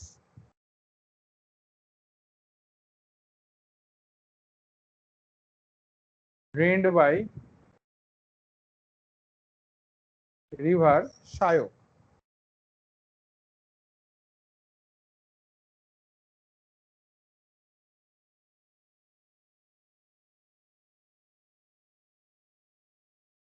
আর তিনটে নাম যেগুলো ওই ম্যাপে দেখতে বললাম সেগুলোও লিখে দিচ্ছি। কোথায় গেল? 3 important plains, মানে গুরুত্বপূর্ণ তিনটে সমভূমি। একটা হচ্ছে যেটা Jammu and Kashmir, in J&K union territory, বা এটাকে মানে এক্স্যাক্টলি জায়গাটা হচ্ছে আকসাই চীনের আশেপাশে বা আকসাই চীনের মধ্যেই। তো একটা হচ্ছে দেবসাং, দুই হচ্ছে সোডা প্লেন্স, আর তিন হচ্ছে লিঙ্গিতাং প্লেন্স। দেখুন এইগুলো তো খুব একটা থাকে না, তবে আমি বারবার বলছি আমরাও বিভিন্ন ওয়েবসাইট বা এইসব সমস্ত ঘেটে ঘুটে বিভিন্ন মেটেরিয়াল বিভিন্ন সব পড়ে ঠরে এইসব এই ক্লাসটা আপনাকে প্রেজেন্ট করা হচ্ছে। তো সেইখানে এই যা এই সোডা প্লেন্স, হ্যাঁ, এরকম এগুলো নামগুলো খুব আছে। তো তিনটে নাম জেনে রাখার এমন কি বড় ব্যাপার আছে। আচ্ছা, এইবার মানে ইন্ডিয়া চীনের যে বর্ডার ডিসপিউট গুলো আপনারা বুঝতে পেরেছেন যে কোন বর্ডারে কি ডিসপিউট রয়েছে, কেন রয়েছে। যেমন নেপাল কালা পানিটাকে নিয়ে একটা নিজস্ব আলাদা ম্যাপ বানিয়ে ফেলেছে, এরকম অনেক কিছু আপনারা তো শুনেই নিয়েছেন, ডিসপিউট যা ছিল না ছিল। এবার আমরা এটা আলোচনা করব যে কেন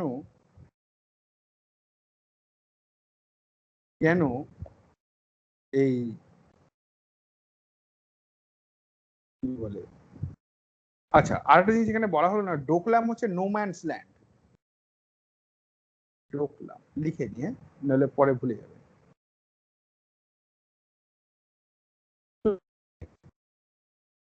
ম্যানস ল্যান্ড, মানে কি এখানে ভারত, চীন বা ভুটান কারোর সেনাই থাকবে না। কিন্তু এখন চীন যেহেতু নিজের প্রেজেন্স ওই জায়গাটায় বাড়িয়েছে, সেই হেতু ভারতকেও নিজের প্রেজেন্স ওখানে বাড়াতে হচ্ছে, সেনা রাখতে হচ্ছে, মেনটেন করতে হচ্ছে। তারপরে হচ্ছে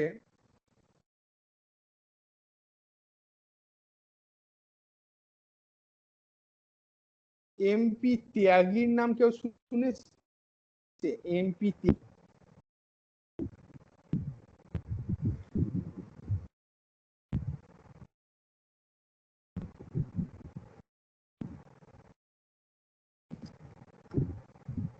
এমপি ত্যাগীর নাম কেউ শুনেছে? Anybody hard of it?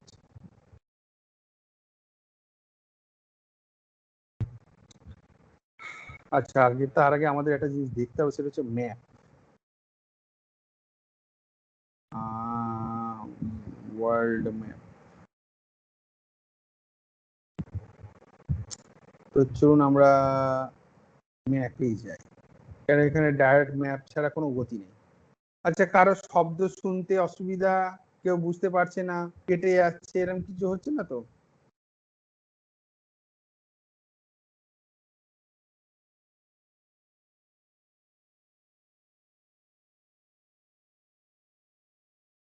ভালো করে বুঝুন, এই যে জায়গাটা চীন লেখা আছে, এই যে জায়গাটা দেখতে পাচ্ছেন, আর এই জায়গাটা হচ্ছে সেইটা যেটা আমরা এতক্ষণ ম্যাপে পড়ছিলাম। এই যেখানে লাদাখ, এই সাইডটায় আকসাই চীন, এই জায়গাটা। এবার চীন ৬২ যুদ্ধে এই জায়গাটা দখল করে, আকসাই চীনটাকে দখল করে ছাড়েনি। তার কারণ হচ্ছে, দেখুন, চীন একটা ক্রমবর্ধমান দেশ, তাদের খুব এনার্জি সিকিউরিটি দরকার। তো তারা কোত্থেকে তেল আনে?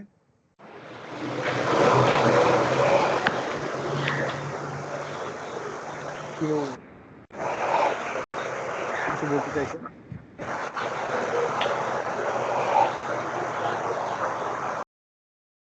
মানে সেই জন্য জিজ্ঞেস করে নিচ্ছি আর কি। হ্যাঁ ম্যাডাম বলুন, আপনি মাইকটা ওপেন করেছেন মনে হচ্ছে।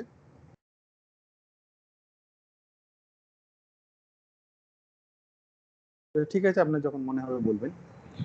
তারা তেল আনে সৌদি আরব এবং সারা বিশ্ব, সৌদি আরবিয়া, তারপরে ধরুন এই যে ইয়েমেন, ওমান, ইউএই, ইরান, এইসব জায়গা থেকে তেল আনে। কিন্তু কোন রাস্তা দিয়ে যায়? তেলটা এখান দিয়ে আসে, দিয়ে এই ভারত শ্রীলঙ্কা যেটা রয়েছে না, এই এলাকা দিয়ে তেলটা, মানে ওদের তেলের ট্যাঙ্কার বা জাহাজগুলো চীনে যায়, এখান দিয়ে ঘুরে ঘেরে এখান দিয়ে ডানে বাঁয়ে করে চীনে পৌঁছায়। চীন হচ্ছে এই জায়গাটা। এবার যদি ভারত চীনের যুদ্ধ লাগে, ভারত সবার আগে কি করবে? এইখান দিয়ে যত চীনের তেলের ট্যাঙ্কার যায় সব কটাকে লাইন কাট করে দেবে, মানে ট্যাঙ্কার গুলোকে যেতে দেবে না। আর যদি তেল না যায়, চীনের তখন গাড়ি চলবে না, চীনে এই সমস্ত মানে যুদ্ধ জাহাজ, যুদ্ধ বিমান কিচ্ছু চলবে না, কারণ সবকিছুতেই এনার্জি বা তেল লাগে। তাহলে এই অবস্থায় নিজের এনার্জি সিকিউরিটিটাকে কিভাবে নিয়ন্ত্রণ করা যায়? কেন ভারতের পজিশন প্রচন্ড স্ট্র্যাটেজিক পজিশন, ইন্ডিয়ান ওশিয়ান বা এই বে অফ বেঙ্গলের মধ্যে প্রচন্ড স্ট্র্যাটেজিক পজিশন, একদম টিপ রয়েছে এখানে। তাহলে কি করতে হবে? আমরা যদি একটা ডাইরেক্ট পাইপলাইন আনি, কিরকম ভাবে? এই ধরুন সৌদি আরবিয়া, ওমান থেকে শুরু করে ইরান, আফগানিস্তান, হ্যাঁ, হয়ে সরাসরি আনি। এবার এখানে হিমালয় রয়েছে, হিন্দুকুশ রয়েছে, কারাকোরাম রয়েছে, অনেক প্রবলেম রয়েছে। তো যাই হোক, তারা বেস্ট ওয়ে হচ্ছে এই আকসাই চীনের মধ্যে দিয়ে আসাটা, বেস্ট ওয়ে। ঠিক আছে, আকসাই চীনের মধ্যে দিয়ে পাইপলাইন গুলো আসতে পারে। এছাড়া আরো একটা জায়গা রয়েছে, এই যে জায়গাটা দেখতে পাচ্ছেন এই উপরে, এটা কি উত্তর মেরু। ঠিক আছে, এগুলো তো ছোট ছোট দেশ, এটা গ্রিনল্যান্ড, হ্যাঁ, তারপরে হচ্ছে এগুলো যেগুলো সব ছোট ছোট দেশ রয়েছে আর কি, নাম টাম পড়লে আরো বোঝা যাবে। তো উত্তর মেরুটা আশা করা যাচ্ছে যে আগামী কয়েক বছরের মধ্যে, হয়তো 50-60 বছরের মধ্যে গলে যাবে। যদি গলে যায়, উত্তর মেরুর বরফটা কিছু গলে যায়, বা পুরোটা না গলেও উত্তর মেরুর তলা থেকে তেল বেরোবে প্রচুর পরিমাণ। এক্সপেক্ট করা হচ্ছে কি ওখানে মিনারেল রিসোর্সেস, লোহা, কয়লা, হয়তো কয়লা না পাওয়া গেলেও তেল পাওয়া যাবে। তাহলে সেখান থেকে তেল কিভাবে আসবে? সিম্পল, পাইপলাইন বানিয়ে। পাইপলাইন বানানোর জন্য চীন কি করছে, রাশিয়ার থ্রু দিয়ে আনছে না, রাশিয়া দিয়ে আসলেও তাকে মূলত এই জায়গাটা খুব বেশি দরকার, কিরগিজস্তান, তাজিকিস্তান। কেন রাশিয়াও তো বলতে পারে চীনের পাইপ আমি যেতে দেবো না, কারণ রাশিয়াও চীনকে প্যাঁচে ফেলতে পারে, ভবিষ্যতে রাশিয়া ভার্সেস চীন হতে পারে। কিন্তু কিরগিজস্তান, তাজিকিস্তান এগুলো এত ছোট দেশ, আর চীন এত শক্তিশালী দেশ যে এরা চীনের সঙ্গে কিছু করতে পারবে না। উজবেকিস্তান, তাহলে এই জায়গা দিয়ে যে পাইপলাইন আসবে সেটাও যাবে আকসাই চীন দিয়ে। এটা চীন 1950-52-56-তেই বুঝে নিয়েছিল, যে চীন ভারত সরকারকে অনুরোধ করে যে আকসাই চীনটা যেন ভারত সরকার চীনকে ছেড়ে দেয়। এবার সেই ঘটনার পরে ভারত সরকার তো এমনি ছাড়তে পারবে না, আপনারা জানেনই কেশবানন্দ ভারতী কেস, বেরুবাড়ি কেস, এসব অনেক গল্প আছে। তো যাই হোক, পার্লামেন্টে সেটা আলোচনার কথা শুরু হলো। তো সেখানে আমাদের প্রধানমন্ত্রী বললেন যে, বা কেউ বললো, প্রধানমন্ত্রীর নামে বলবো না, কেন কি ওনার নাম দিয়ে স্টেটমেন্টটা আমি পড়িনি, কেউ একজন বললো যে দেখুন আমাদের ওই এলাকায় তো কিছু হয় না, আকসাই চীনে না ধান হয়, না চাল হয়, না লোক বসবাস করে, যদি ভারতের সঙ্গে চীনের একটা ভালো সম্পর্ক মেনটেন থাকে তাহলে জায়গাটা ছেড়েই দেওয়া যাক। তখন এমপি ত্যাগী ছিলেন, মানে member of parliament Tyagi, famous স্পিচে বললেন, মানে সেটা আজ পর্যন্ত ফেমাস, আমার যে টাকটা দেখছেন, মাথাটা দেখিয়ে বললো, এই টাকেও কিছু গজায় না, তাই বলি কি আমি মাথাটা কেটে চীনকে দিয়ে দেবো? ব্যাস এই একটাই কথার দরকার ছিল। হইচই, চিল্লামিল্লি, মারামারি, এত কিছু হলো যে ভারত সরকার চীনকে ওই জায়গাটা ছাড়তে পারলেন না। MP TYAGI Tyagi, MP Mahavir Tyagi করে নেবে না, Mahavir Tyagi and Jawaharlal Nehru on China war, ঠিক আছে, অনেক কিছু আছে, পড়বেন বসে বসে। দিয়ে শেষ পর্যন্ত চীন তখন দেখলো যে ভারত সরকার এমনি দেবে না, আচ্ছা এখানেই আছে, দিয়ে ওরা জোর করে দখল করে নিল। তার কারণ ওদের উত্তর মেরু থেকেও তেল আনতে হবে, আর অ্যাজ ওয়েল অ্যাজ এখন তো এরা তেল আনছে। এবার ভারতও একটা পাকিস্তান মানে একটা পাইপ লাইন প্রজেক্ট করার চেষ্টা করছে, তাপি, তুর্কমেনিস্তান, আফগানিস্তান, পাকিস্তান, ইন্ডিয়া। আফগানিস্তানে এমনি এমন অবস্থা যে ওখানে পাইপলাইনের কোনো সিকিউরিটি নেই, আর পাকিস্তান বললো উই আর নট ইন্টারেস্টেড, কেন কি ও ওখান দিয়ে পাইপলাইন দিয়ে ভারতকে তেল দেবে, ভেরি আনলাইকলি। তবে হ্যাঁ, পয়সা পেত। তো সেই তাপি প্রজেক্ট আর আজ পর্যন্ত হয়নি, কিন্তু চীনের অনেক পাইপ এই জায়গা দিয়ে যাচ্ছে। একটাই কারণ, যাতে চীনের এনার্জি সিকিউরিটিটাকে ভারত আটকাতে না পারে।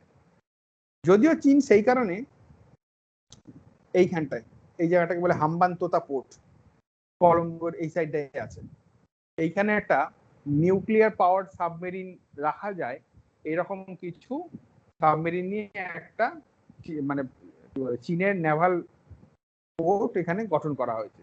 শ্রীলঙ্কা সরকার অনুমতি দিয়েছে এবং চীনের একটা নৌঘাঁটি এখানে আছে। এবং ভারত চীনের আরো যে ব্যাপারগুলো আছে, ভারত সরকারকে চীন ভিড়বার জন্য কি করছে, পাকিস্তানের মিত্রতা করেছে, দিয়ে করাচি বন্দর ডেভেলপ করছে, ঠিক আছে, করাচি বন্দর, করাচি বন্দর থেকে ভারত খুব কাছে। তারপরে শ্রীলঙ্কার হাম্বানতোতা পোর্ট দখল করে রেখে দিয়েছে, দখল বলতে বানিয়ে রেখে দিয়েছে, পারমিশন নেই। তারপরে বাংলাদেশের এই ঢাকা বন্দর, ঢাকাতে তো বন্দর নেই, এখানে যে বন্দর একটা আছে কিছু আমার ঠিক মনে নেই, এইখানে একটা ডেভেলপ করছে, ঠিক আছে। মায়ানমার কখনো ভারতকে চীনের বিরুদ্ধে ইউজ করে, আর চীনকে ভারতের বিরুদ্ধে ইউজ করে। আপনি এটা বলবেন না, তাহলে আমি চীনে চলে যাচ্ছি, আচ্ছা আপনি এটা করবেন না, তাহলে আমি ভারতে যাচ্ছি। সেখানেও কিছু জায়গায় এখানে হবে। এবার যদি প্রয়োজন পড়ে তাহলে চীন থেকে আক্রমণ করবে, করাচি বন্দর থেকে আক্রমণ করবে, এখান থেকে আক্রমণ করবে, ভারতকে ঘিরে রেখেছে, এইটাকে বলে স্ট্রিং অফ পার্লস। লিখে আচ্ছা এটা কেন খুললাম, এইটা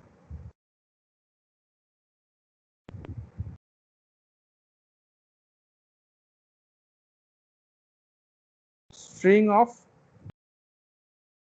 পার্লস। স্ট্রিং মানে হচ্ছে সেই মালা আর কি, মুক্তোর মালা।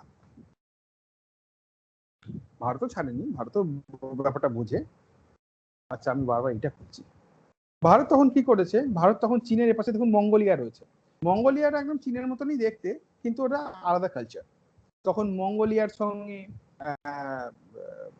আলাপ আলোচনা করে, মঙ্গোলিয়ার সঙ্গে বন্ধুত্বপূর্ণ সম্পর্ক রাশিয়ার সঙ্গে বন্ধুত্বপূর্ণ সম্পর্ক, সাউথ কোরিয়া তার সঙ্গে বন্ধুত্বপূর্ণ সম্পর্ক, জাপান তার সঙ্গে বন্ধুত্বপূর্ণ সম্পর্ক, হ্যাঁ, ফিলিপিন্স, সিঙ্গাপুর, মালয়েশিয়া, ইন্দোনেশিয়া এই দেশগুলোর সঙ্গে ভারতের বন্ধুত্বপূর্ণ সম্পর্ক, যাতে কোনোদিন কোনো অসুবিধা হলো তো এখান থেকে একটা, যেমন আপনি ভিয়েতনাম দেশটা কোথায় গেল, এখানে ছিল, এই যে ভিয়েতনাম ভারত সরকারের ওএনজিসি কে এদের এই সমুদ্র তটবর্তী এলাকায় তেল উত্তোলনের অনুমতি দেয়। চীন সরাসরি ভিয়েতনামকে আলটিমেটাম দিল যে আপনি এখনই অনুমতি প্রত্যাহার করুন। ভিয়েতনাম চীনের চাপে পড়ে অনুমতি প্রত্যাহার করলো এবং ওএনজিসি কে বললো যে আপনার তেল উৎপাদনের জন্য মেশিন বসিয়ে খুঁড়তে যত টাকা লস হয়েছে আমি দিয়ে দেবো, এবং দিয়েও দিয়েছে। দিয়ে 7 দিন না কদিন সময় দিয়েছিল উঠিয়ে দেওয়ার জন্য, এবং আস্তে আস্তে করে মেশিন পত্র তুলছিল ওএনজিসি। এবং স্যাটেলাইট ইমেজারিতে দেখা গেল যে জায়গায় ওএনজিসির ওই তেল উৎপাদনের কাজটা চলছিল তার খুব কাছাকাছি চীনের ওয়ারশিপ দাঁড়িয়ে আছে। মানে ওই হয়তো কিছু সময়ের মধ্যে যদি ওএনজিসি না ওঠে চীনের ওয়ারশিপ এসে মেরে দেবে জায়গাটা, তখন ওএনজিসি সেগুলো তুলে নিয়ে চলে আসে। যদিও টাকা ভিয়েতনামের এলাকা ছিল, চীনের প্রভাব এত বেশি প্রত্যেকটা প্রতিবেশী দেশকে এরকম ভাবে রেখেছে যে কিছু করা যাচ্ছে না। তবু ভারত সরকার তাদের চেষ্টা করছে যে যতটা সম্ভব উন্নতি করা যায়, যতটা তাদের হেল্প করা যায়। এছাড়া এখানে রয়েছে অস্ট্রেলিয়া, অস্ট্রেলিয়াও ভারতের মিত্র, জাপান ভারতের মিত্র, সাউথ কোরিয়া ভারতের মিত্র, রাশিয়া মোটামুটি এখন আমেরিকার দিকে ভারত ঝুঁকেছে বলে রাশিয়া অবশ্য পাকিস্তানের দিকে চলে যাচ্ছে। ইরান, আবার ইরানে এখানটা ভারত গাদার পোর্ট ডেভেলপ করছে। এই গাদার পোর্ট ডেভেলপ করাকালীনই ওই যে ভারতের নেভি অফিসার যে ছিল, কি নাম, ওর নামটা ভুলে যাচ্ছি, ওকে পাকিস্তান অ্যাবডাক্ট করে। কুলভূষণ যাদব। হ্যাঁ, কুলভূষণ যাদব, তাকে অ্যাবডাক্ট করে পাকিস্তান যে গুপ্তচর বৃত্তির অভিযোগে আটকে রেখেছে। যদিও আইসিসি বা ইন্টারন্যাশনাল ক্রিমিনাল কোর্টে শেষ পর্যন্ত চাপে ভারত পাকিস্তান বাধ্য হয়েছে আর কি, যে ভারতের কনসুলার অ্যাক্সেস, মানে ভারতের যে কনসুলার জেনারেল রয়েছে পাকিস্তানে, সে গিয়ে তার সঙ্গে কথা বলতে দিচ্ছিল না, এবার কথা বলতে পারবে বা এরকম জিনিসগুলো এখন চলছে, তখন এই পজিশনে রয়েছে। সুতরাং ইরান ভারতের মিত্র, কিন্তু আমেরিকার সঙ্গে ইরানের আবার সম্পর্ক খারাপ হওয়ার জন্য ইরানের সঙ্গে যারা সম্পর্ক আছে তাদের উপরে আমেরিকা স্যাংশন করছে। ভারতের অধিকাংশ সব জিডিপির 60% অ্যারাউন্ড 60 না 55-50% আসে হচ্ছে সফটওয়্যার বিক্রি করে, কোথায়, আমেরিকা বা ইউরোপে। এবারে আমেরিকা যদি স্যাংশন করে দেয় যে ভারতের কোম্পানি আমেরিকায় সফটওয়্যার বিক্রি করতে পারবে না, তাহলে জানুন যে টাকাটা আমরা ইনকাম করি সেই টাকা এক রাতের মধ্যে হাফ হয়ে যাবে। তো শেষ পর্যন্ত ভারত সরকার বাধ্য হয়ে ইরানের দিক থেকে হাত গুটিয়ে নিচ্ছে। যদি ইরান সরকার বলছে আপনারা তেল নিন, তার বিনিময়ে আপনাকে ডলার পাউন্ড দিতে হবে না, ভারতীয় টাকায় দিন, আমি সেই টাকায় ভারত থেকে সবজি মশলা কিনে নিয়ে আমি আমার দেশে নিয়ে আসবো। এত কিছু করা হচ্ছে, কিন্তু এবার ইরান ভারতের কাছে সরে যাচ্ছে, তখন আবার চীন আবার ইরানের সঙ্গে চলে আসছে, চীনের সঙ্গে ইরানের চুক্তি 20 বছরের চুক্তি, এরকম অনেক কিছু হচ্ছে। এখন ইন্টারন্যাশনাল জিনিসটা এত ভোলাটাইল যে ইন্টারন্যাশনাল রিলেশন, স্যার আমি এটা পড়ে এটা রেডি করলাম, 2 সপ্তাহ লাগবে না, তার মধ্যে মানে সলিউশন চেঞ্জ হয়ে যাবে। ঠিক আছে, এরকম অনেক কিছু ব্যাপার আছে। তো সেরকম ভাবে ভারতও তেমনি ইরান, তারপরে ধরুন এই মঙ্গোলিয়া, হ্যাঁ, তারপরে এদিকে সাউথ কোরিয়া, জাপান, তাইওয়ান।